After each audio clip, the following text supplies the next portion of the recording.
I'm J.G. Michael, and this is Parallax Views.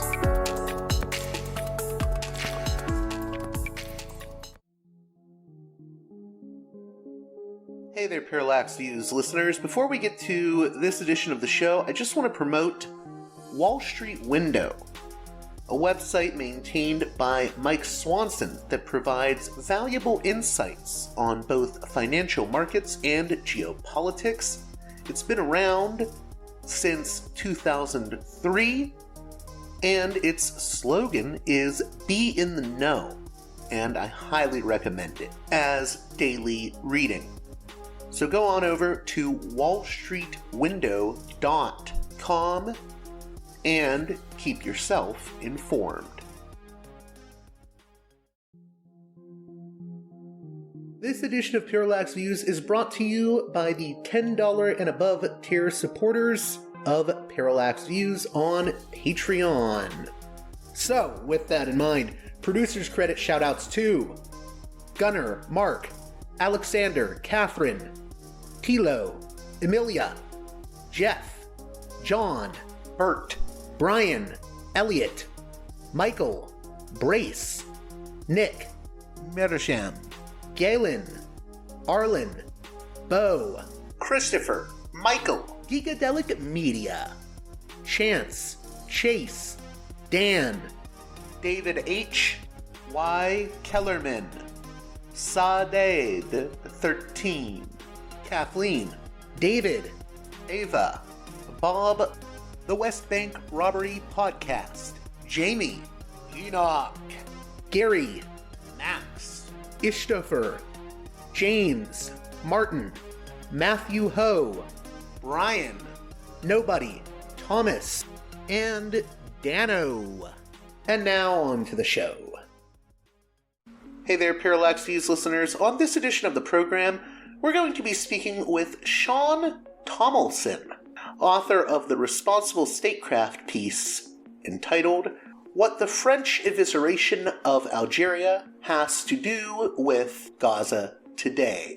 We're going to specifically be discussing the Algerian War of Independence with a specific focus on French counterinsurgency during France's occupation of Algeria, and what are the lessons that we can learn from that counterinsurgency strategy in regards to what is happening today in Gaza.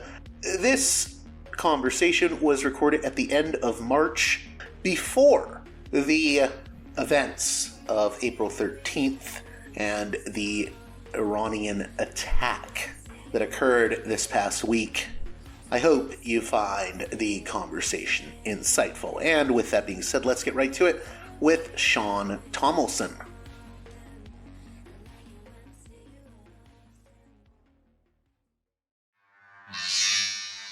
Welcome to Parallax Views. A guest that I'm very happy to be speaking with, Sean Tomilson, is a PhD candidate in Middle Eastern and North African Studies at the University of Arizona. He is a graduate of West Point and a U.S. Army veteran, and the author of a piece we're going to be talking about from our friends at Responsible Statecraft, entitled "What the French Evisceration of Algeria Has to Do with Gaza Today." How are you doing, Sean? I'm good, thank you. How are you? I'm doing good. It's dark times, though, with regards to international relations and foreign policy and whatnot. But let's get into this article. So, Sean, one of the areas you explored in this article is the Philippeville massacre in Algeria, and you compare that incident from 1955 to October 7th and the events of that day and the current war in Gaza that came out of the October 7th attack. What's the parallels that you draw? Yeah, thank you. So I lead off the article with a description of what was then called the Philippeville massacre. It was a shocking attack by a regional group of Algerian FLN, that's the National Liberation Front, led militants near what is today the Algerian city of Skikda. So the attack killed over 100 European and Algerian civilians, predominantly women, children, and the elderly, inside their homes, and it included acts of sexual violence and mutilation. This attack coincided with a series of attacks in the area targeting French military and administrative facilities. Once French military units learned of this attack, they responded quickly and brutally, with often indiscriminate reprisals and summary executions. Varying estimates put the death toll in the thousands. One French soldier remarked that there were so many dead bodies of Algerians that they had to be buried with bulldozers. This event served as a turning point for the escalation of the Algerian War of Independence, which lasted from 1954 to 1962. So this was a year into that. It captured the attention of the French military and the public as a result of the terror tactics employed by the FLN. To a large degree, this is exactly what the FLN intended when they planned many of these attacks and subsequent actions that targeted civilians through bombings and assassinations.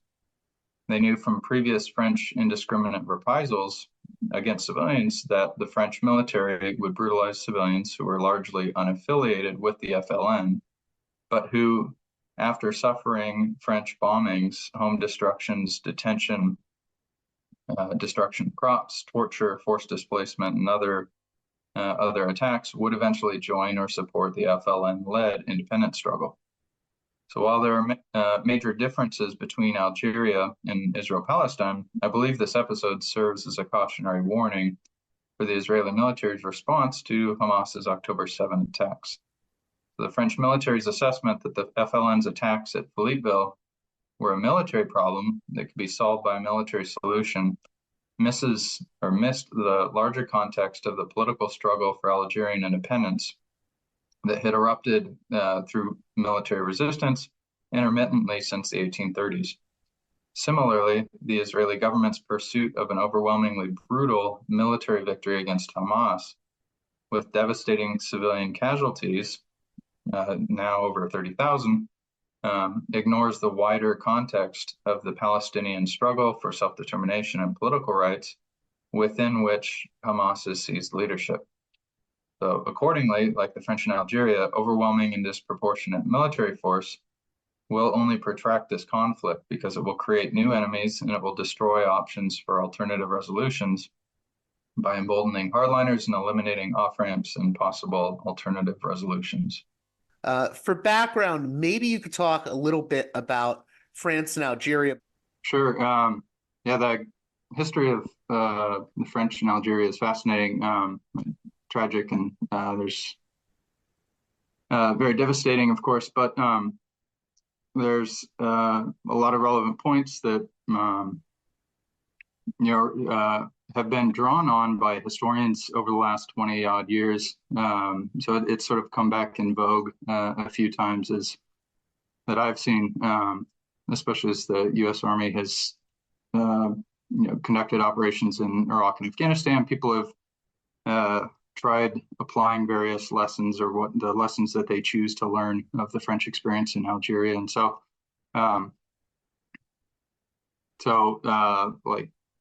I've encountered these the background of the French experience in Algeria multiple times, and so it's interesting to now reconsider it in the present context. But to get to your point, my apologies. So the French experience in Algeria begins in the 1830s. I mean, there are connections going on before that, but for our purposes today, so the French invaded Algeria in 1830, which is an interesting time. This is a time of Les Mis and Victor Hugo and all these other things going on in Europe and connections around the world. So the French invade Algeria, and they initially encounter fierce opposition and resistance.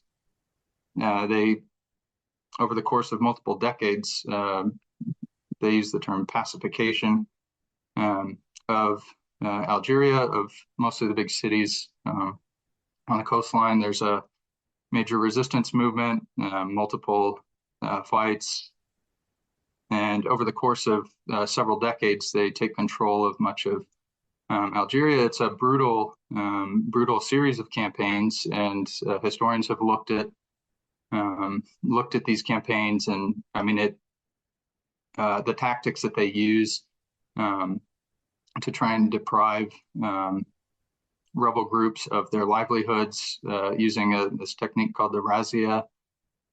They, seize the economic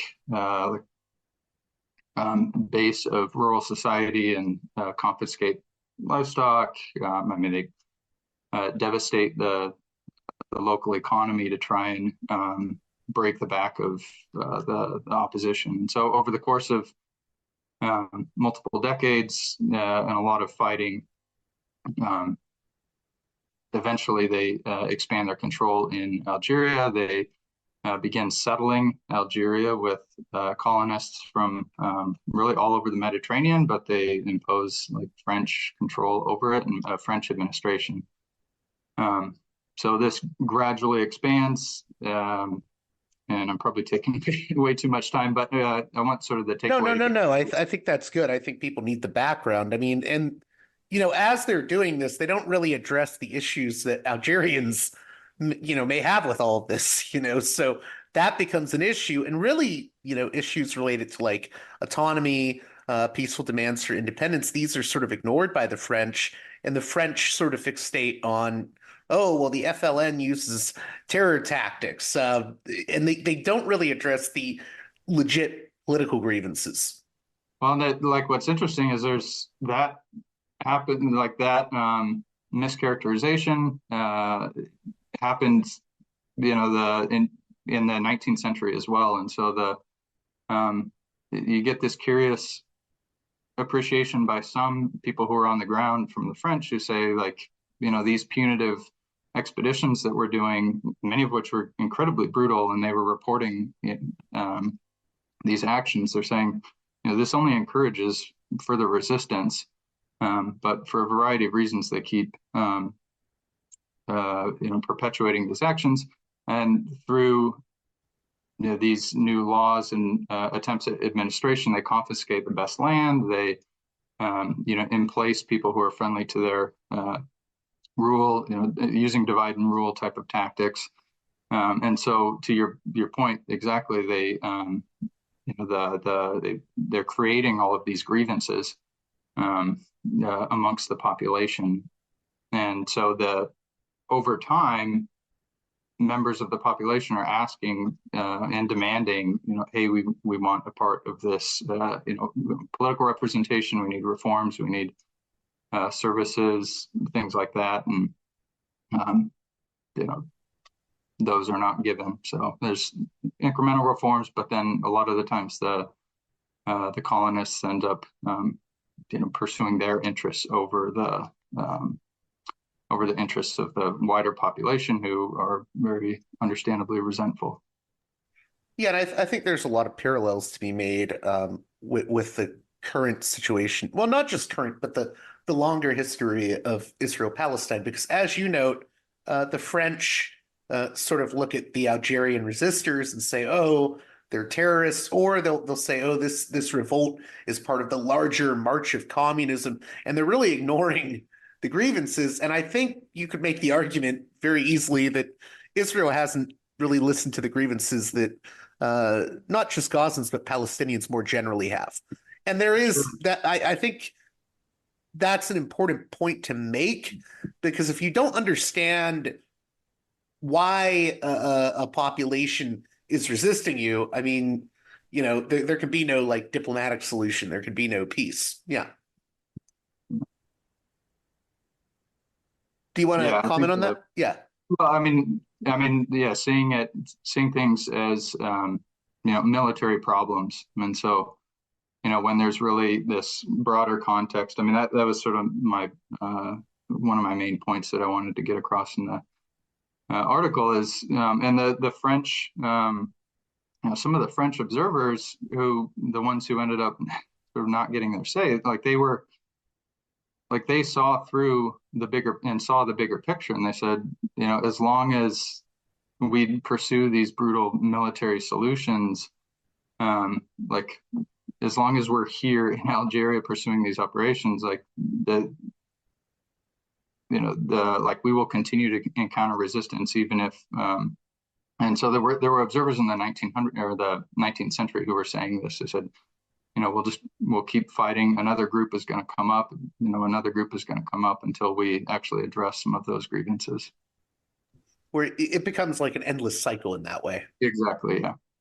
And so there's some fascinating personal memoirs of the account, both by Algerians. Zohra Drif was a female member of the FLN, so she wrote about her time, and I think her account is really powerful because she talks about how at the popular level, like her mom passed down all these stories that she had learned from her mom about Algeria, and that that they passed down to their children, and called it, regardless of what you're learning in school. When she was going to school in like the 1930s in French schools, and she had to learn French, and it was this way to try and separate the Algerians from their from their past. So she would come home from school and talk about all these things that she had learned about the French, and her mom would then tell her, well, this is the story of our people, and it was oral histories of the Emir Abdel Kader, who had fought against the French in the 1830s, and the stories of atrocities that had been carried out by the French against Algerians, and so there's this popular history of resistance, and that continued to grow and be passed down almost, in many ways, as a product of more harsh repression that the French were doing. And so I think there are, a lot of parallels in really in any independence movement or any nationalist struggle where these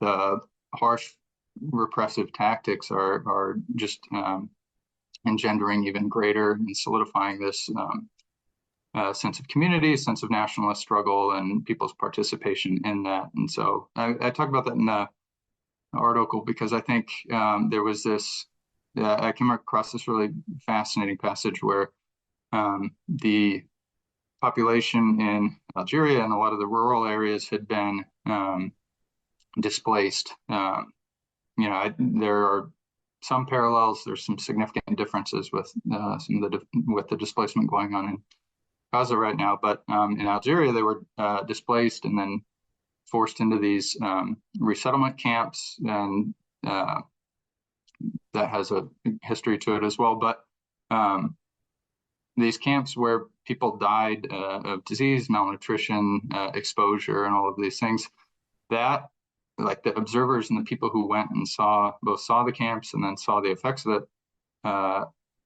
like in many ways, that experience actually heightened or increased the sense of nationalist struggle for the people who were. In other words, it would kind of convince, say, moderate Algerians to support, more hardline resistance. Yeah. So I mean, it made people even more committed, and then it made people, gave people a sense that they had suffered for this, and then it also it discredited many of the moderates who were saying, in Algeria there had been these various efforts at assimilation was actually one of the big. There's a very sort of Algerian specific context to that, but efforts for reform and staying within overall French control, and like one of the interesting components of that was that, like, Algeria was actually considered part by the French. It was considered part of France, and so an extension of French territory. And so there were some who saw, okay, we can work within that system, and we can make Algeria like part of France, and France is the land of liberty, equality, fraternity. Like, we'll be equal citizens with the French, and that'll be great. But in practice, those like the Algerians were not being treated with equal rights by any stretch of the imagination. And so the people who were advocating for that and who were saying, hey, we can achieve our means through through petitions, through slow reforms, and through participation in assemblies and things like that. Like, they just didn't have anything to show for their efforts, and so it's like, look where this has gotten us. Like, nowhere. And Yeah. so that. Well, I was going to say, it brings to mind a point you bring up that, and I think this applies to the Gaza situation. There's this idea that gets thrown around of collective responsibility and also, collective punishment. So, I think in the Gaza discourse we have now, I do know people that say, well, uh, there are people that don't differentiate between Hamas and just Palestinians in the same way that the French didn't necessarily differentiate between armed resistance groups in Algeria and just Algerians more generally. And that leads to like real problems, right? Yeah. Well, and so this is like, there's interesting, from like a security perspective or securitization sort of perspective, which we get a lot of that sort of security discourse now, and sort of the American perspective on a lot of foreign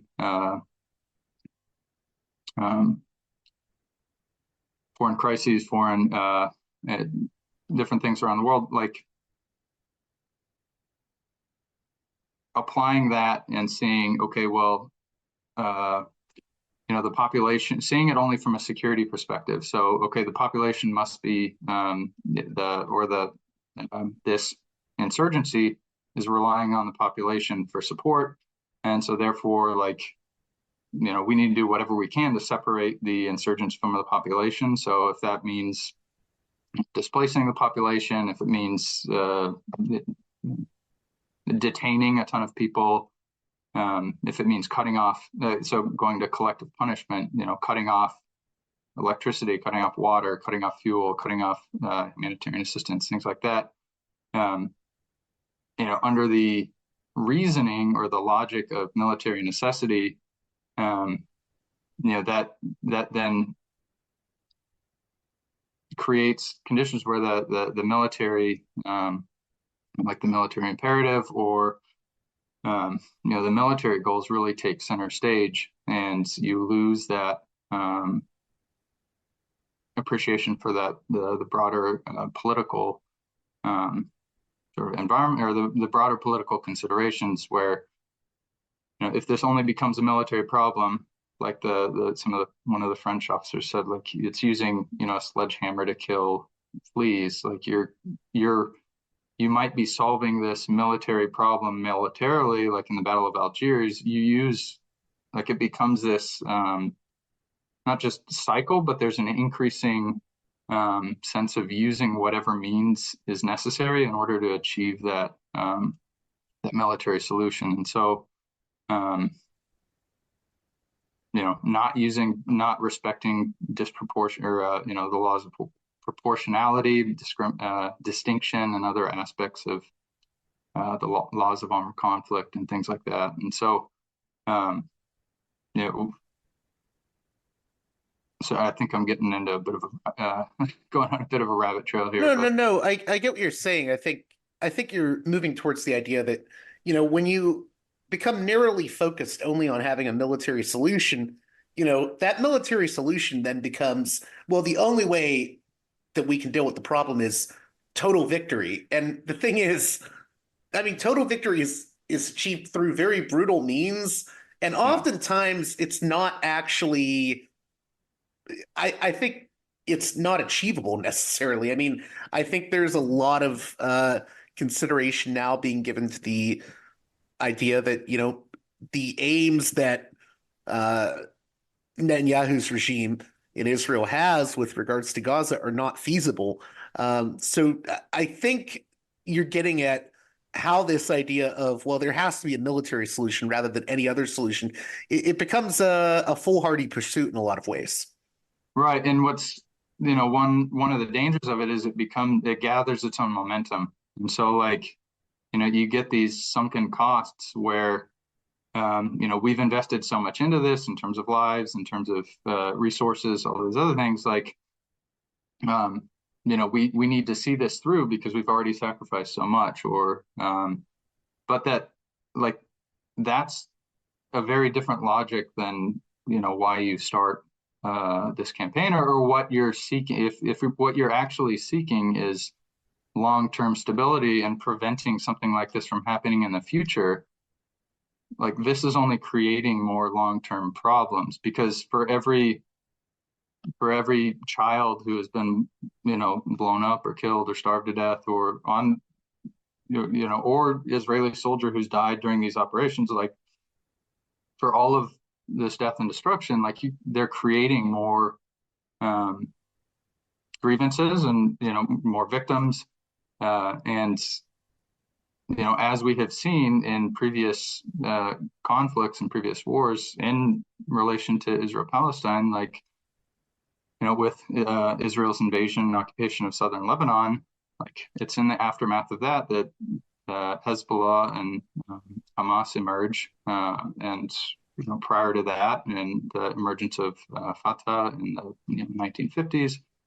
And so these, regardless of the military victory that is achieved, since those underlying political grievances and the political struggle were not addressed meaningfully, you just get another round of this violence. And so, well, you get new armed resistance groups that emerge out of that, and it really is like an example of they say, what is that saying, that insanity is doing the same thing over and over again, even though it doesn't work. I mean, the only real solution to a lot of problems with regards to, Israel and Palestine, but also other issues, seems to be that, you have to address the core grievances. And the way a lot of experts have put it to me is that at the end of the day, the only solution to this problem is going to be a political one or a diplomatic one. Yeah, and that's, that the whole point of why I started thinking about this was just looking at, thinking from my previous experience in the Army, and like the United States, the U.S. Army has a counterinsurgency doctrine that is available to the public and can be examined. And in that, they talk about how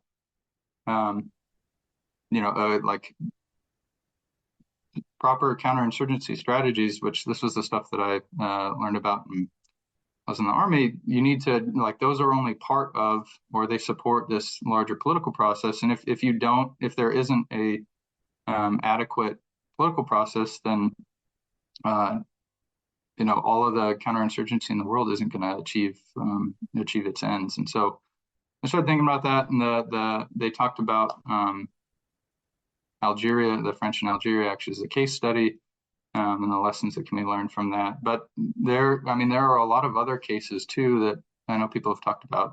Ireland.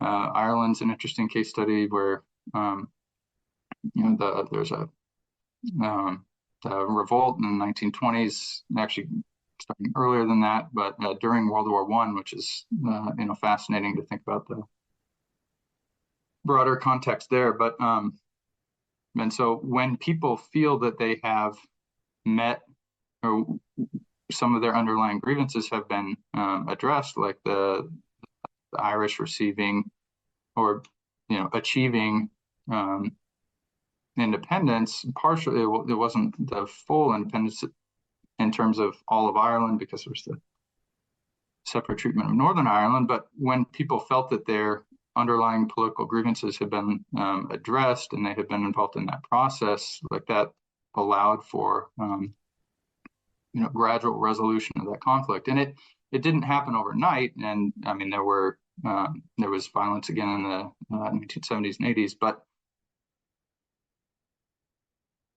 those very difficult processes of resolving those larger problems are still, I think we can look at those and see that those are still preferable to long-term occupation and this repetition of these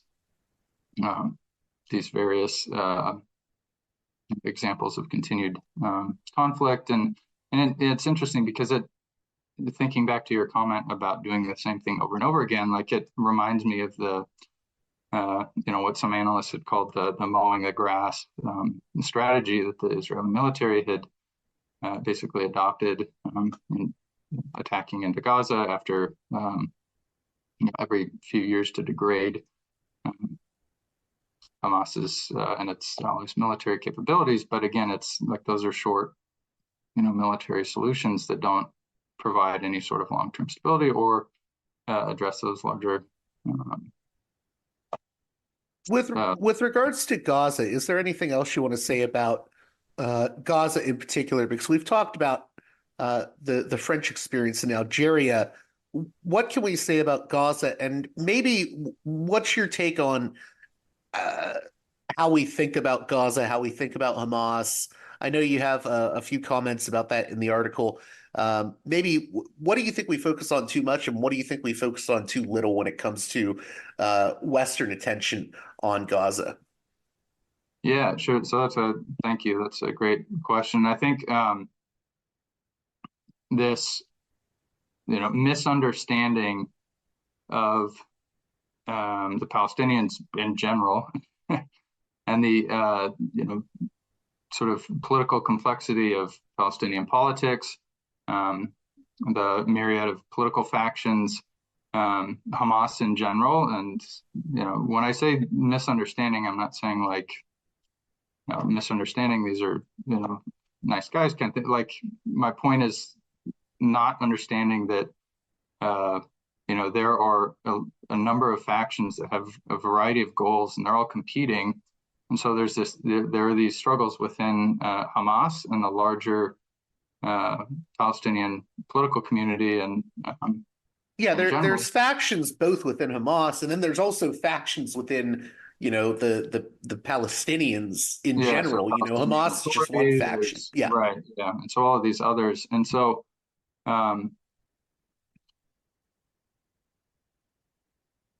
So, brutal attacks against these groups is only emboldening the more hardline political leaders who say, and military leaders who say, we need, look where politics has gotten us, nowhere. Like there are, settlements being constructed. There's 500,000 settlers in. It feeds into maximalist positions on both sides. I didn't mean to interrupt you, but.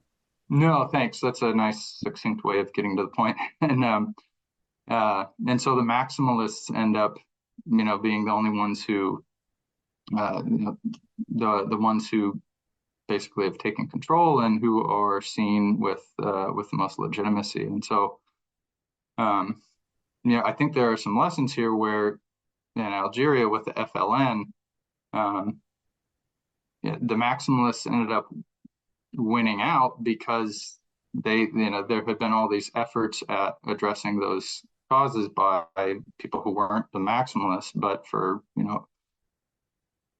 the fact that they had been ignored, brushed aside, and marginalized for 100 and some years, like they weren't left, and partly because of the FLN was brutal to the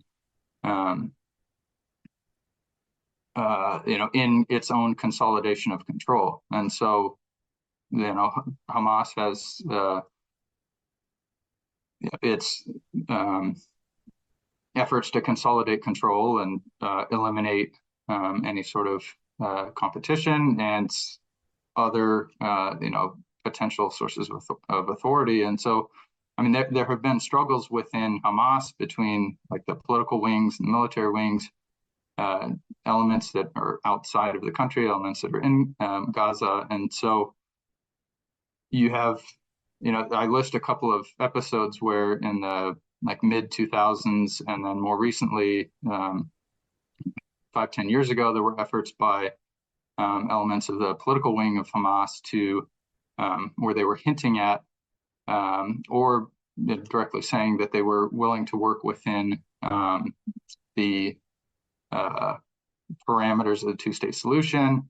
The 67 borders, accepting right, the 67 borders. Yeah. within the Arab Peace Initiative from 2002 and some of those things. And so there were, there's these gestures from one faction of accepting the solution, and then for every effort by one of these groups, you then have another faction who then is trying to assert its own authority and saying, no, we need to continue this fight. And so, but then when and pushing for its own maximalist demands and things like that. So you have this competition between these various factions within Hamas, and to allow the efforts at ceasefire and peace to completely fail and not have any sort of to be seen as completely ineffective, like that's just adding fuel to the maximalists who say, look, like what they're proposing, nobody's going to support, and it isn't working, and it isn't getting us anywhere. Right, and it even goes beyond Hamas, because Hamas doesn't always necessarily get along with other Palestinian groups. I mean, it's not not like a fan of the PLO or anything, or Fatah, but the Palestinian Authority. And even people often forget, before October 7th, there were protests against Hamas in Gaza, and a lot of those were crushed. Now, that may be different now, because as Gaza is being bombed and civilians are dying as well as combatants, that may actually create a rally around the Hamas effect for Gazans. Which brings me to another key point I wanted to get at. One thing I often hear when you bring up these issues is people will say, well, this is just the nature of war. Civilians are going to die. Why can't Israel just, fight the war it has to fight to protect its people from Hamas? And I'm like, well, it's not as simple as that, because, if you don't take into consideration civilian life, that can lead to problems later on. Can you speak to that issue? Yeah, sure. In a way, like, why I wanted to, or one of the reasons I wrote this article too, is this, this idea that like military necessity, somehow, validates ignoring all of these, conventions and law, international law that we've come up with, like, over the course of time, like those, the Geneva Conventions, all of these things, like these were put in place out of, in the aftermath of horrible conflict. And the Fourth Geneva Convention was created after World War II, when they saw that, our earlier conventions only, focused on combatants, and look at all this, the devastation of civilians, which, took place. The justification for military necessity, there are, within all of these, laws, like there are procedures for military necessity, and that's where you get things like proportionality and distinction and all these things. And there's, other, but so to ignore those, there's a lot of moral issues there, and then there's these legal issues. One thing I wanted to show with this article is, like, from the same military logic that gets you, hey, in the short term, this will lead to our victory. Like, yes, it can lead to short-term military victories, but on a just as pragmatic level, military logic, this is creating more enemies, like more future potential enemies. So even from like the strategic military perspective, yes. In the long run, logic, this can actually lead to self-defeating, Right. And so that's the point. And so there are all these other important considerations, and like the horrific civilian suffering. Like, I don't mean to downplay that at all. My point is just, when you're saying, hey, I see that, but we need to focus on the military objective. Like, no, by that but that you're rationalizing is going to lead to future problems in the future, in addition to all the horrible things that are going on now. And so, this entire generation that's completely traumatized, and people who are, entire families destroyed, people who are going to, in addition to the death and maiming and destruction, people who are going to grow up with this, the trauma and destruction, like even from the military perspective, though, like this is going to militarily create future conflicts in the future. And frankly, like the soldiers who are carrying out these operations themselves, they're going to be dealing with the consequences of the destruction that they have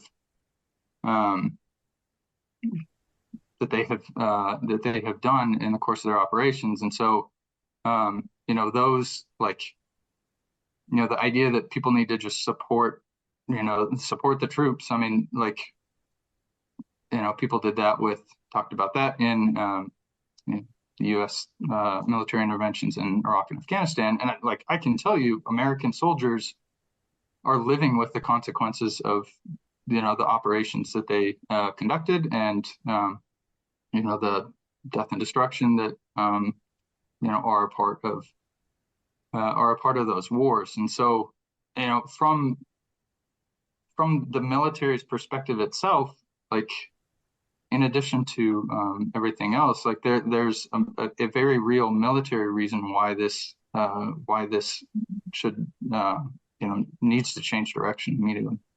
Yeah, I was going to bring up, I saw a video a while back. It was around the time the Gaza war, this round of it started. And it was a video of a little girl in Gaza. And, she was being asked if she was okay by her mom and all this stuff. And then, the kid said something interesting, which was Israel is doing the bombing, and I just want to go back to school. And but she specifically was blaming Israel for what was happening. And I was thinking to myself, if that kid survives this, they're going to remember this. And, whether you think Israel is justified or not, that's not the question. The thing is, she's going to remember that. She could become, an armed resistance fighter.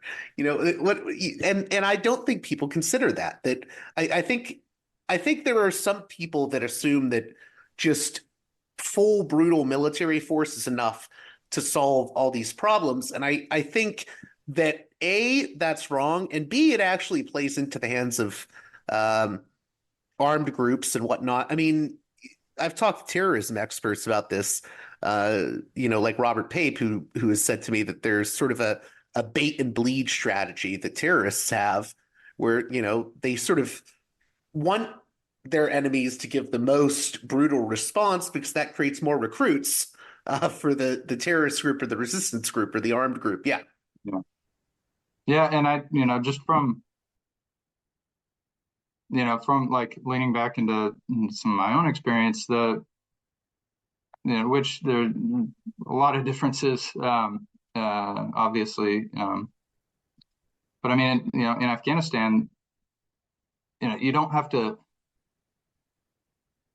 when the civilians were killed, like, regardless of the reason, regardless of, what happened, like, it's pretty clear that, like, when, innocent people were killed, like that was a recruitment for the Taliban. And so, you can understand why people go and join a resistance group when they've seen their family members, killed, right, in many cases right in front of their eyes. And so, I don't want to focus just on, like, it's easy to, like, I don't want to focus too much on this, like the security discourse part of this, where, it's necessarily future, members of armed resistance. But I mean, that is part of the argument here, where it's, creating more problems in the future. And so, I mean, at the very least, it's,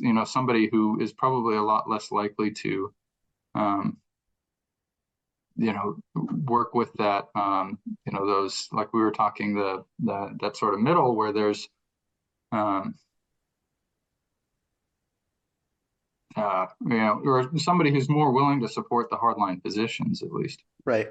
And I'm sorry if I'm focusing so much on like the pragmatic strategic military perspective and consequences of actions and whatnot, but I guess I focus in on that sometimes because I think there's pockets of the public that have this sort of Rambo-esque view of how war works, and it's not exactly been very beneficial to any of us for people to think that way about it, because it's just not how war works, or it's not how counterinsurgency works.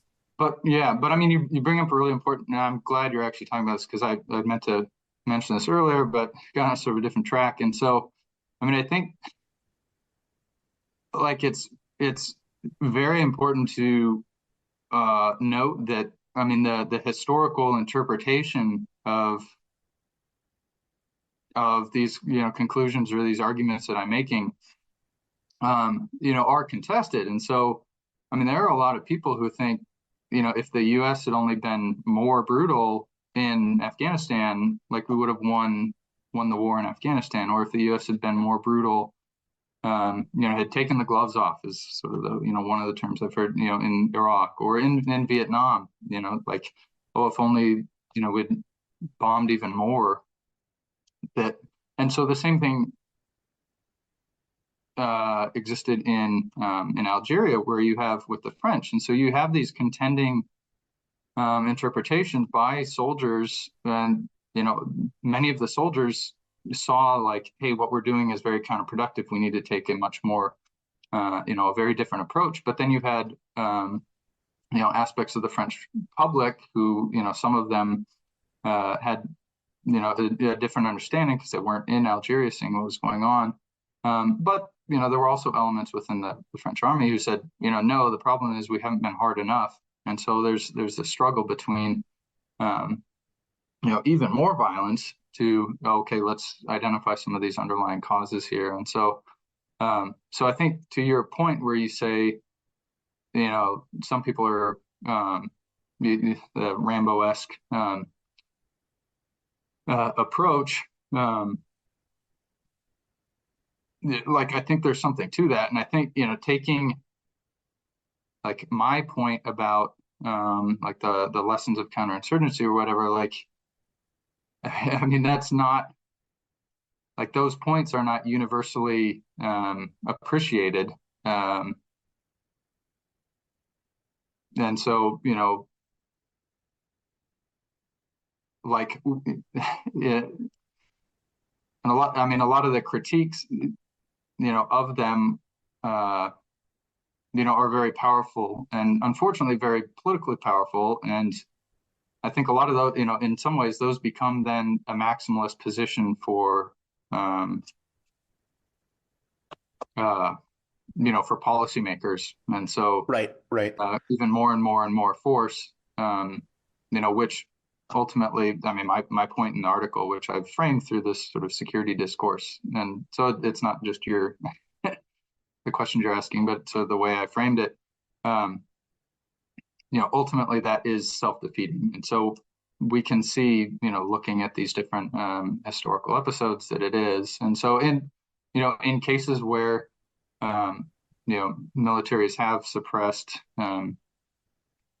various movements, like a lot of times then 10, 20 years later, another movement comes along that is addressing those same unresolved blowback for independence efforts. And so, blowback is a fascinating sort of paradigm as well that I've been thinking about. And I know you say it's contested, but obviously you do come down on the side of, maybe the total force side of things does not work out very well. Is there anything you want to add to that? Like, what would you say to someone who thinks, just go in there and, bomb the hell out of them or whatever? I mean, I remember when we went into Afghanistan, I knew people at my high school that would say, oh, we should just we don't do enough. We should start bombing every mosque. And I'm like, to me, that was just insane. I'm like, that's just going to make the population there hate you. But How do you respond to people that have this like, no, you got to be tougher than tough mentality? Yeah. Yeah. I mean, the power of that and the seductive power of that uh, is frustrating and is challenging. And it's often, I mean, it's what, in some ways, it's what, we are surrounded by through various forms of media and, what we grow up learning and things like that. And so, I mean, really looking at the history and, looking at, who's in charge in Afghanistan right now and, what happened in Iraq a couple of years after the United States left, like ISIS took over, like, and then looking back throughout other episodes of history where like this, like Vietnam is a great, it's horrible, but it's a good example too, because after, before, one thing that a lot of Americans might not appreciate is before the U.S. fought in Vietnam, the French had, fought in Vietnam as well for short of 10 years, ended up at Dien Phu. And so, people tried, I mean, the U.S. and the French dropped a lot of bombs on a lot of people. And, that really only increased the resolve of the people who survived. And, and the legacies of those campaigns, are still with us, and the horrible devastation there. And so, looking beyond the very superficial sort of parallels, like history, like a deeper look into these historical episodes shows that does not that total force does not achieve the ends that are desired. And so I think Americans often we often apply historical lessons somewhat loosely, or we make parallels that are not accurate. And so, somebody may look at this, what I've written about Algeria, and look at that. But I think there are useful examinations of parallels, but then there are also ones that are very dangerous. And so a lot of Americans apply parallels from World War II. And I remember in high school, the Bush administration talking about invading Iraq as, within the parallel of World War II and stopping Hitler and the Nazis. And so, I mean, that was a completely inaccurate historical parallel, but it was very emotionally powerful and, informed by Americans' understanding of their understanding of World War II. And so, so I think the lessons that Americans choose to learn from World War II, and ideas of total destruction and total war, that's not accurate to apply. I mean, you have to be very careful in applying these. Yeah, parallels. I mean, there's lessons to be learned from that Right. World War II, analogy, right? There are lessons there, but there's also Right. lessons to be learned from Iraq, from Vietnam, from Algeria, and I think sometimes people lose sight of that it's not, we're not just limited to looking at World War II to understand, hey, what's the proper decision to make in this scenario Right. from a historical perspective if we look back at history. Yeah. Or, is this apples? And this, we're comparing apples and oranges. And so I got on a bit of a rabbit trail again. Apologies. But yeah, so I think that, in short, the idea of, scorched earth tactics, I mean, you can look at, historical archives of, where armies have practiced those tactics, and it ultimately is self-defeating, and in many cases, I mean, the civilians and the non-combatants end up paying the biggest consequences for that, and that's awful. So if in order to achieve your goal, you have to I'm using the air quotes. In air quotes, yeah. Yeah, you have to destroy the entire population. Like, then maybe your goal is not the right. Then maybe you need to reevaluate your goal. Like, because destroying an entire population is and however that's done, if that's by dispersing people into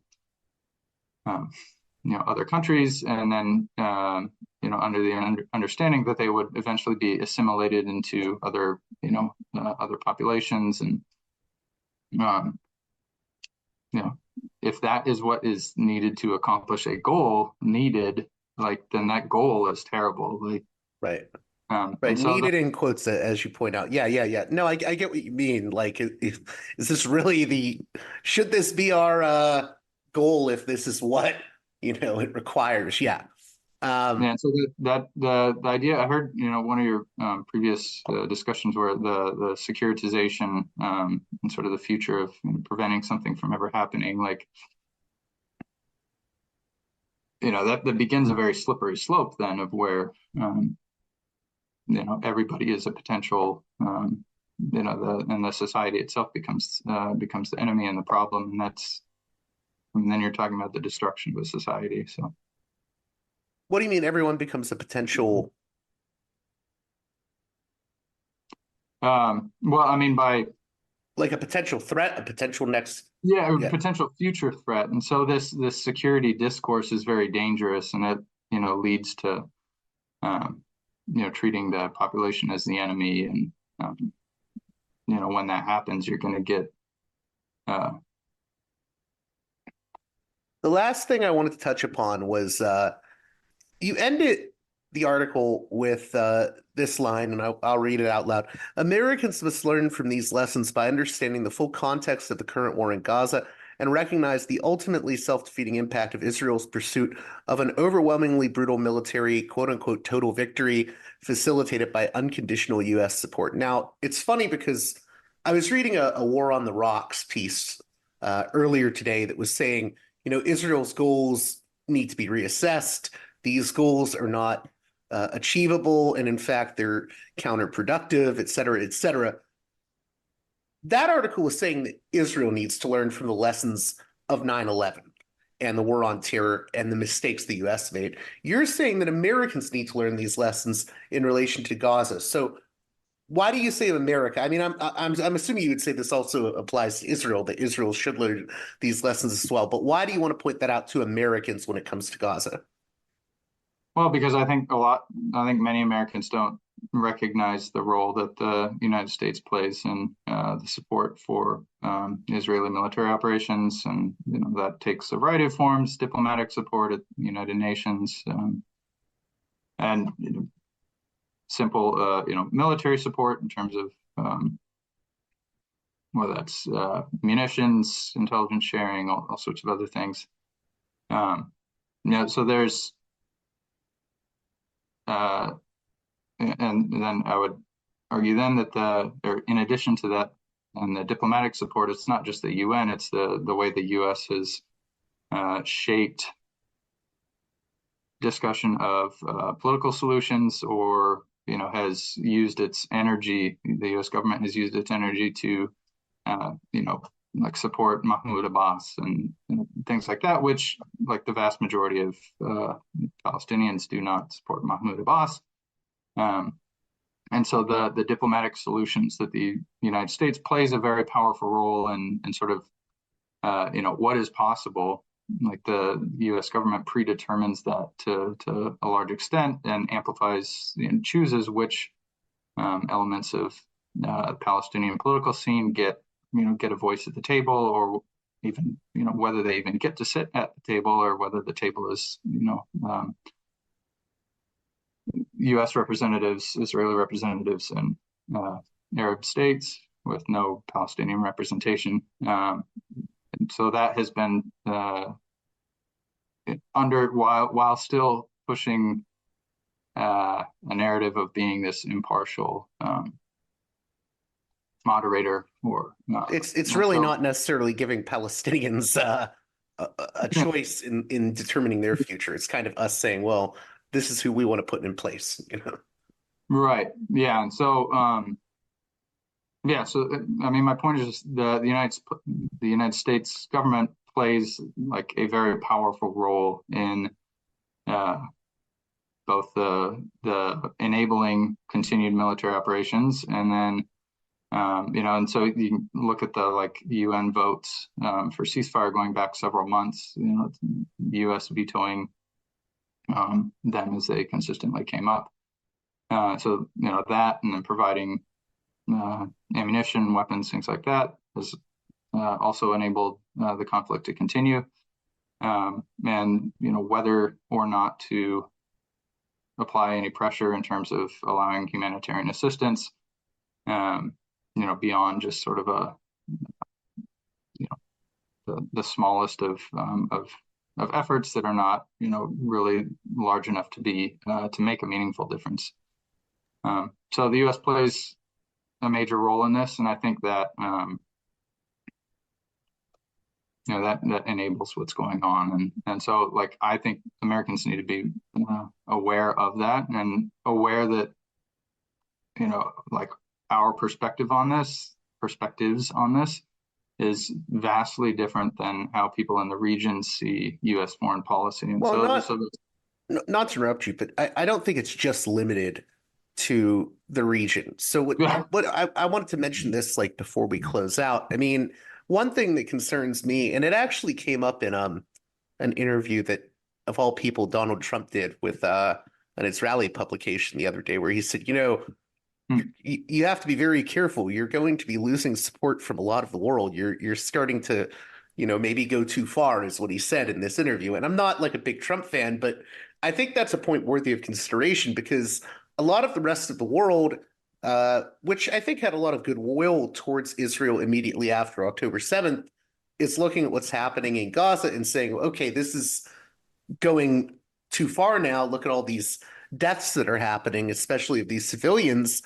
And I think that affects not only Israel, but also the U.S. Because, the global South looks at this and is like, why should we trust the U.S.? Why should we better relations? Because I do think a lot of the global South is very, very sympathetic to Palestinians. Sure. So, I mean, this affects our relations with a lot of different countries. Right. And so on, something I've written about a little bit, I'm posting on, but public opinion in a lot of, I'm going to sort of narrow it back again just to countries in the Middle East and North Africa, but a lot of the public opinion there is furious at the governments of Saudi Arabia, Jordan, a lot of other places. They're furious at their governments for not doing more, and so then it puts governments in Middle East and North Africa in a place where the U.S. government is pressuring them to do one thing. Their people are pressuring them to actually reflect the concerns of the people, which obviously. But so as those governments then repress the dissent of their population, who are resentful of what's going on, and who often have family in Gaza or the West Bank, who they're losing family, they're losing friends, and they're mad that their government isn't doing more to try and stop this. That's creating problems in those countries,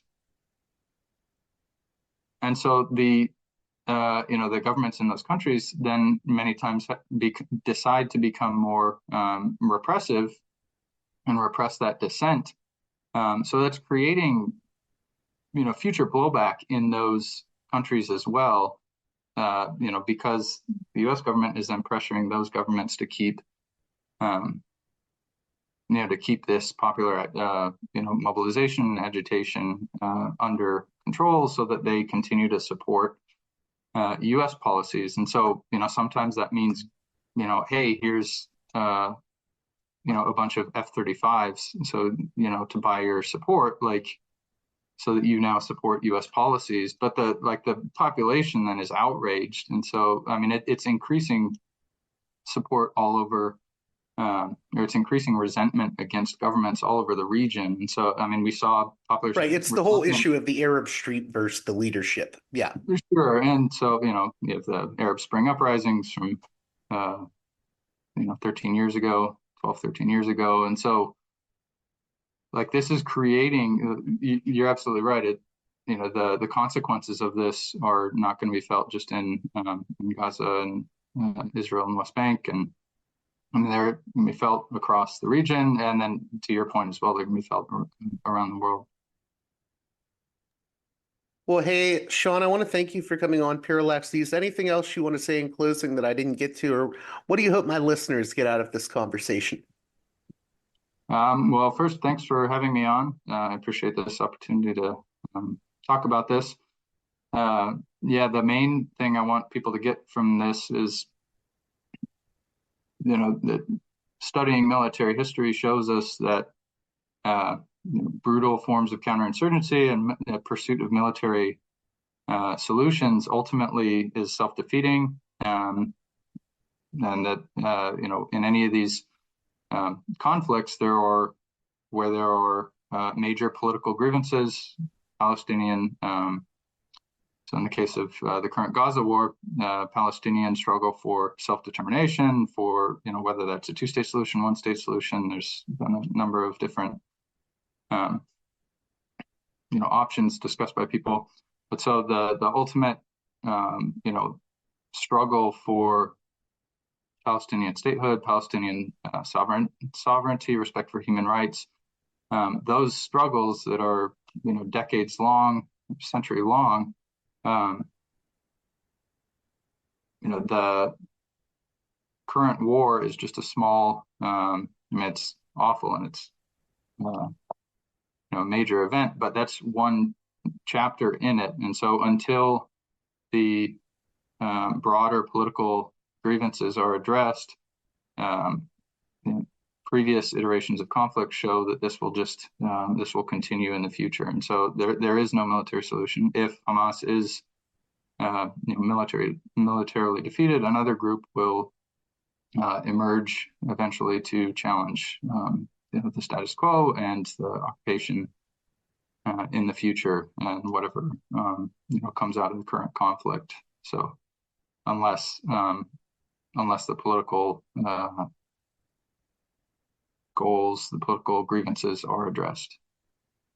Thank you again, Sean, for coming on Parallax Views. Thank you for having me. I appreciate it.